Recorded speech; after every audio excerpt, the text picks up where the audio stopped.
성부와 성자와 성령의 이름으로 말씀드립니다. 아멘. 편안히 앉으시기 바랍니다.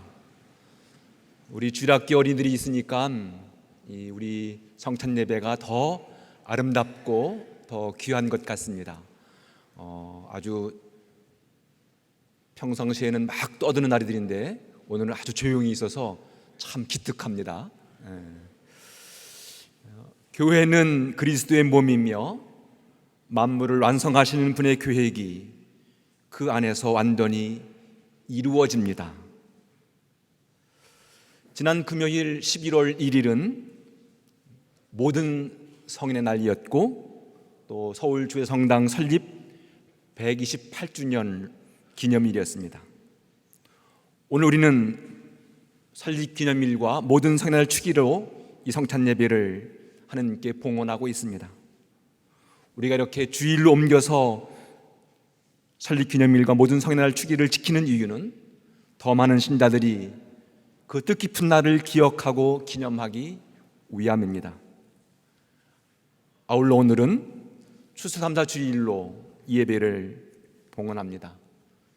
이 뜻깊은 날, 주님의 날, 감사와 생명의 축제에 오신 여러분들을 주님의 이름으로 환영하고 또 축복합니다. 성인은 하나님께 의해서 선택되고 구별된 사람입니다. 신약성서 서신을 보면 주님을 충실히 믿으며 살아간 모든 사람들을 성도라고 불렀습니다. 교회는 신앙을 위해 몫을 바친 순교자들, 신심이 깊은 믿음의 사람들, 특별히 믿음과 사랑과 소망의 삶을 살았던 사람들, 그래서 그 삶으로 주님의 이름을 빛나게 했던 사람들을 높이 받들었고 그분들의 신앙을 이어받으려고 노력했습니다. 그래서 우리 교회 안에는 정말 무수히 많은 성인들의 신앙이 몇 년이 흐르고 있습니다. 여러분이 가지고 있는 기도서를 보면 1월부터 12월까지 많은 성인 축일이 있고 매일 아침 성찬 예배 때마다 그 성인들의 이름을, 그 삶을 기억하면서 예배를 드립니다. 우리는 오늘 교회 신앙을 지켜온 무수히 많은 성인들의 삶과 신앙을 살피고 우리는 어떻게 그분들의 신앙을 본받아 살 것인지를 물으면서 이 예배를 봉헌합니다. 성인들은 자신 안에 있던 이기심과 욕망과 자기 중심주의를 극복하고 하나님의 사랑과 진리 그리고 생명의 삶을 살려고 노력했던 분들입니다. 성인들은 세상의 질서나 가치나 지배 체계를 따르지 아니하고 십자가의 어리석음과 자기 비움의 겸손을 본받아 삶으로써 믿음으로 세상을 이겨낸 사람들입니다.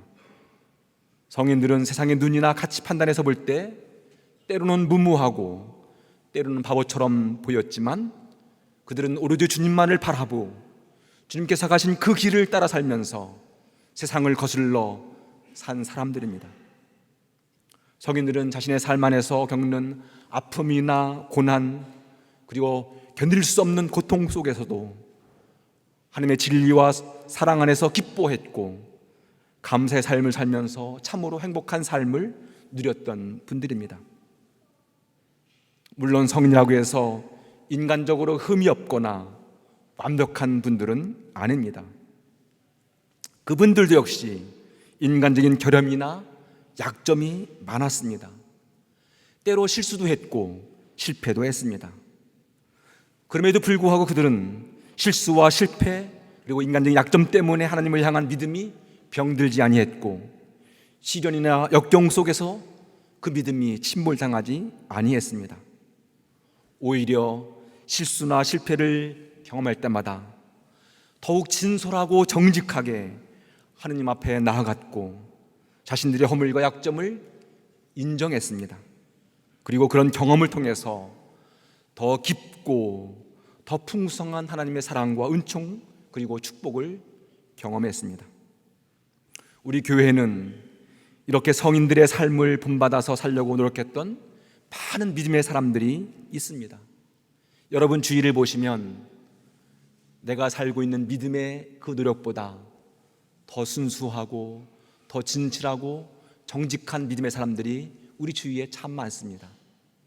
그분들이 있다는 것은 당신은 그렇게 사세요, 나는 이렇게 살 겁니다, 그것이 아니라 그분의 삶을 본받아서 나도 그렇게 살고 싶다, 그렇게 살겠다라고 보여준 하나의 믿음의 징표들입니다.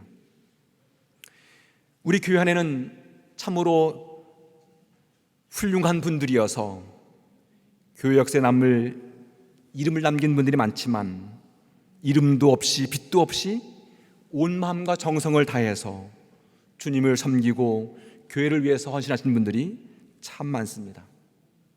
우리 모두는 그런 성인들의 삶을 살도록 부름받았습니다. 우리들은 신앙의 선비들부터 벌받은 그 신앙을 더 멋지게 가꾸고 더 멋지게 꽃을 피우고 열매를 맺어서 그 열매가 우리 것으로만 그치지 아니하고 이 앞에 있는 어린이들, 청소년들에게 우리가 가꾼 이 믿음의 유산을 물려줍니다, 여러분이 받으십시오, 그렇게 해줄 의무와 책임이 있습니다. 그리고 우리 어린이들은 우리가 물려준 그 믿음의 유산을 참으로 고귀한 선물로 받아서 우리가 이 선물을 더 잘 가꾸겠습니다, 그렇게 말하고 살아야 합니다. 오늘은 추수감사 주일로 이 예배를 봉헌합니다. 신앙인은 한마디로 하나님의 은총과 축복을 누리며 살아가는 사람들입니다. 하나님의 은총과 축복을 살아가는 사람들은 범사에 고마운 마음, 감사한 마음으로 살아갑니다. 그리고 그분들이 드리는 기도 안에는 언제나 그런 고마운 마음과 감사한 마음이 녹아 있습니다. 우리가 드린 예배를 유카리스트라고 말합니다. 유카리스트라는 단어는 감사를 드린다는 말입니다. 성공회는 매주일 그렇게 감사의 마음을 담아서 감사 성찬예로 이 예배를 봉헌합니다. 우리들은 인생을 살면서 행복한 삶을 원합니다. 어느 누구도 불행한 삶을 원하는 분들은 없습니다. 우리가 행복한 삶을 원한다면 그 행복한 삶의 비결은 감사의 마음에서 시작됩니다. 삶의 조건이나 환경이 좋아서 기뻐하고 감사하는 것이 아니라 감사하기 때문에 기뻐하고 감사와 기쁨이 있기 때문에 비로소 행복한 삶을 살 수 있다 하는 것이 신앙의 신비이고 비결입니다. 우리들은 감사의 마음으로 살 것인가 아니면 불평과 불만으로 살 것인가, 둘 중에 하나를 선택할 수 있습니다. 둘 중에 하나를 선택할 수 있는 권한이 바로 우리에게 있습니다. 그러나 어느 것을 선택하에 따라서 삶의 방식과 결실은 다릅니다. 심리학자들에 의하면 감사의 마음으로 살면 신체에 많은 변화를 주는데 첫 번째는 좌충뇌가 활성화된다고 합니다. 이 좌충뇌가 활성화되면 열정과 사랑과 그리고 긍정의 감정이 우리 안에 생긴다고 합니다. 그렇게 열정과 사랑과 긍정의 감정이 생기면 스트레스가 감소하고 그래서 행복한 감을 느낀다고 말합니다. 탈무드에서는 세상에서 가장 지혜로운 사람은 배우는 사람이고 가장 행복한 사람은 감사하며 사는 사람이라고 그렇게 말합니다. 반대로 불평과 불만을 가지고 살면 우리의 몸과 마음, 영혼은 점점 빈약해지고 점점 병들게 합니다. 불평과 불만으로 사는 사람은 선한 사람들을 괴롭히고 힘들게 합니다. 뿐만 아니라 그가 속한 공동체를 갈등으로 조장하며 분열을 일으킵니다. 물론 우리 삶 속에 감사의 조건이나 상황이 좋은 사람만이 감사한 삶을 사는 것은 아닙니다. 오히려 감사는 진솔하고 정직하게 자신의 삶을 성찰하면서 내가 받은 선물과 은총에 대해서 무엇보다 먼저 지성으로 그 선물을 분별하고, 그리고 의지를 가지고 그 선물에 대해서 감탄하고, 그리고 기쁜 마음, 감정으로 대할 때 감사의 삶은 가능합니다. 감사의 마음은 선물을 주는 사람과 받는 사람의 마음을 하나로 묶어줍니다. 여러분이 작은 선물을 받았을 때 그 선물에 대해서 참으로 고맙습니다, 참으로 감사한다는 그런 표현을 통해서 주는 사람과 받는 사람이 하나가 됩니다. 우리가 하나님의 은총에 대해서 감사하면 우리 모두는 하나님과 하나가 되고 하나님께 베푸시는 모든 은총 안에서 행복한 삶을 누리게 됩니다. 여러분, 비가 많이 오는 날 그 빗물을 받으려면 그릇을 바로 놓아야만 빗물을 받을 수 있습니다. 그리고 우리가 준비한 그릇의 크기만큼 빗물을 받을 수 있습니다.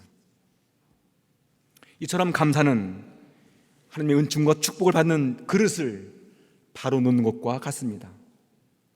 우리가 범사에 감사하면 더 많은 감사의 열매를 맺고 그 감사의 열매가 우리의 삶을 더욱 풍성하게 만들어줍니다. 하지만 불평이나 불만은 복받을 그릇을 엎어놓은 것과 같습니다.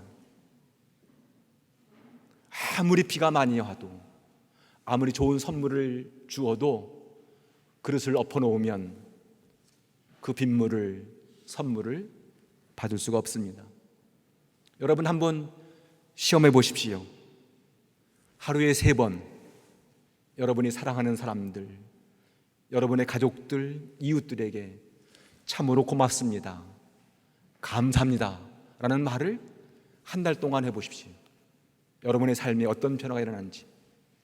나는 감사가 싫다 그러면 매일 3번씩 불평과 불만을 한번 해보십시오. 여러분의 삶에 어떤 결과가 있는지.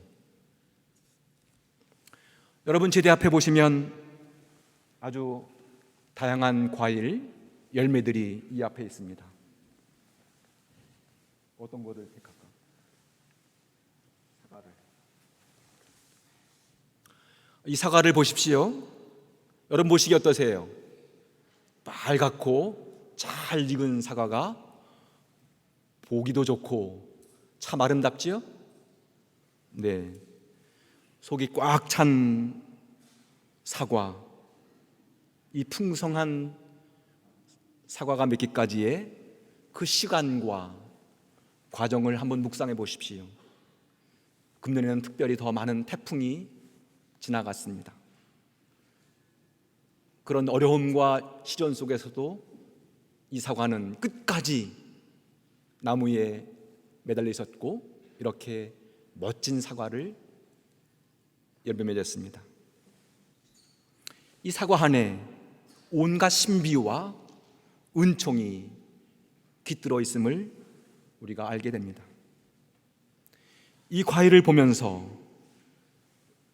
금년에 내가 맺은 신앙의 열매는 어떤 모습인지 묵상해 봅니다.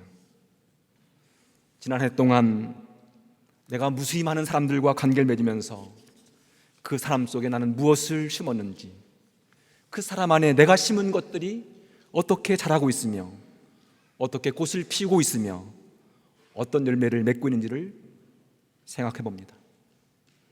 감사를 심은 사람들은 끊임없이 감사의 열매를 거두지만 불평과 불만을 심은 사람들은 오히려 빈약한 불평과 불만의 열매를 맺게 될 겁니다. 금년 한 해 동안 주교로서 저 역시 지역교회를 순방하고 많은 사람들을 만나고 다양한 주교 사역을 통해서 나는 무엇을 심었는지, 내가 심은 그 신앙의 열매들이 어떻게 맺고 있는지를 스스로 반성하고 뒤돌아봅니다. 우리들은 지난 1년 동안 정말 많은 일들을 했고 정말 많은 사람들을 만나면서 그 많은 사람들 속에 많은 것들을 심었습니다. 우리가 애쓰고 수고한 모든 일들을 통해서 맺은 결실들은 무엇인가요? 그 결실들은 바라보면서 또 우리는 어떤 마음을 가지고 오늘 이곳에 오셨는지요? 물론 우리가 하나님께 드리는 봉헌에는 우리가 얻은 좋은 결실만 있는 것은 아닙니다. 우린 지난 해 동안 때로 실패와 실수를 반복했습니다. 우리의 계획이나 뜻대로 되지 않아서 마음 상했고 좋은 결실을 얻지 못해서 아픔도 상실감도 경험했습니다. 우리는 오늘 그 모든 것들을 주님 앞에 가지고 나와서 봉헌합니다. 우리의 눈물과 허물과 그리고 실패까지도 함께 봉헌합니다. 하나님 아버지께서는 우리가 드리는 이 모든 봉헌을 기쁘게 받아주십니다. 우리의 자랑스러운 모습뿐만 아니라 우리의 부끄러운 모습까지도 받아주십니다. 다만 하나님은 어떤 예물의 크기, 양이 아니라 우리의 진실한 마음, 정직한 마음을 가장 원하십니다. 우리의 진실하고 정직한 마음을 향기로운 예물로 받아주시고 그 모든 마음 안에 하나님의 사랑과 은총과 자비와 위로를 가득히 내려주시기를 원하십니다. 우리 모두는 그 믿음으로 오늘 예배를 우리의 마음을 주님께 봉헌합니다. 그렇게 드리는 봉헌 안에 하나님의 크신 은총이 함께 하시기를 간절히 기원합니다. 만물을 완성하시는 그분의 계획이 우리 안에서 그리고 우리 교회 안에서 완전히 이루어지기를 기대하고 소망합니다. 그리고 그런 기대와 소망이 세상 모든 사람들에게 큰 희망이 되고 빛이 되기를 기원합니다. 성부와 성자와 성령의 말씀드렸습니다.